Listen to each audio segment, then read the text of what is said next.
பிடிக்கும் அப்படின்னு சொல்லுவோம் இல்லையா? பிடிக்கும் அப்படின்னா அது பாசம், விருப்பம் எதுவா வேணா இருக்கலாம். ஸோ பிடிக்கும் அப்படின்னா something we like. Okay. So அத வந்து நம்ம ஃபாண்ட் ஆஃப் அப்படின்னு சொல்லுவோம்.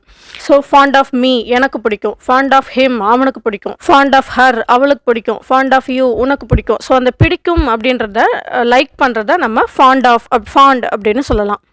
தடுத்தல் அப்படின்னு சொல்லுவோம். அதாவது நடந்துட்டு இருக்கிற ஒரு விஷயத்த நடக்காம தடுக்கிறது. ஸோ நடக்கக்கூடாம தடுக்கிறது. தடுத்தலை வந்து நம்ம ஃபெண்ட் ஆஃப் அப்படின்னு சொல்லலாம். இல்லை ப்ரிவென்ட் பண்ணுறது அப்படின்னு சொல்லலாம்.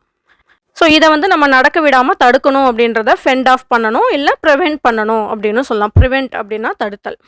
கும்பல் அப்படின்னு சொல்லுவோம் இல்லையா? கூட்டமாக இருக்கிற கும்பலாக இருக்கிறத சொல்லுவோம் இல்லையா? அதை கேங் அப்படியும் சொல்லலாம், இல்லை ராஃபி அப்படியும் சொல்லலாம், இல்லை செட் அப்படியும் சொல்லலாம். கலகக்காரர்கள் அப்படின்னு சொல்லுவோம். அதாவது ஒரு ஒரு சர்டைன் பீப்புள் இருப்பாங்க. அவங்க ஒரு இடத்துக்கு வந்தாங்க அப்படின்னா அந்த இடம் கண்டிப்பாக ஒரு பிரச்சனை வரும் அப்படின்னு நம்ம சொல்லுவோம் இல்லையா? ஸோ இப்போ இந்த குரூப் வந்தாலே கண்டிப்பாக அந்த இடத்துல ஒரு பிரச்சனை இருக்குது அப்படின்றத மாப் அப்படின்னு சொல்லுவோம். ஸோ மாப் இல்லை மாப் ஆஃப் பீப்புள் அப்படியும் சொல்லலாம். மக்கள் கூட்டத்தையும் நம்ம மாப் ஆஃப் பீப்புள் அப்படியும் சொல்லலாம்.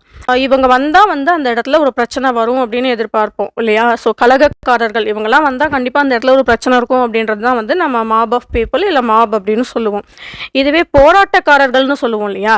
ஸோ இப்போ ஏதோ ஒரு விஷயத்துக்காக குரூப் ஆஃப் பீப்புள் வந்து போராட்டம் பண்ணுவாங்க இல்லையா? ஸோ அந்த போராட்டக்காரர்களின் கூட்டம். ஸோ அதை மாப் ஆஃப் ப்ரொட்டஸ்டர்ஸ் அப்படின்னு சொல்லுவோம். ப்ரொட்டஸ்ட் பண்ணுறது. ப்ரொட்டஸ்ட்னா போராட்டம் பண்ணுறது. ஸோ மாப் ஆஃப் ப்ரொட்டஸ்டர்ஸ் அப்படின்னா போராட்டக்காரர்களின் கூட்டம் அப்படின்னு அர்த்தம்.